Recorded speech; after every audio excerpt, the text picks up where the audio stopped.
Pastel কালারের মধ্যে খুবই সুন্দর একটা শাড়ি। দেখো পুরাটা শাড়ি জুড়ে থাকবে এইরকম করে গোল্ডেন সুতার কাজ করা, লুক লাইক ওয়াও না।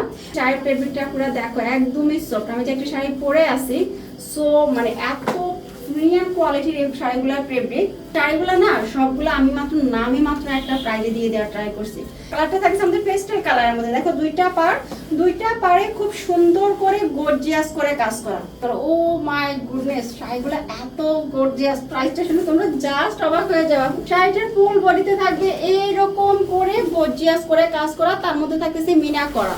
শাড়ির কালারগুলো জাস্ট অসাধারণ, অনেক সুন্দর। শাড়ির কুচিগুলো ধরার মতো খুব সুন্দর পড়ে যায়। আর এই যে দেখো আপু দেখো ব্লাউজের ডিজাইনটা দেখো, ব্লাউজের ডিজাইনটা জাস্ট অসাধারণ। এটা আমরা স্লিভের মধ্যে দিয়ে বডির মধ্যে দিয়ে খুব সুন্দর করে ব্লাউজ পিসটা মেক করতে পারবো। খুব সুন্দর না? ব্লাউজের খুব সুন্দর ফুল বডিতে থাকবে সলিড বডির মধ্যে, আর ফেব্রিকটা থাকতেছে সিল্কের মধ্যে। ওকে, আর এই সুন্দর শাড়িটা লাগবে, জাস্ট স্ক্রিনশটটা নিয়ে অর্ডারটা এখনই কনফার্ম করে ফেলবা। শাড়ির প্রাইস হচ্ছে 2500 টাকা।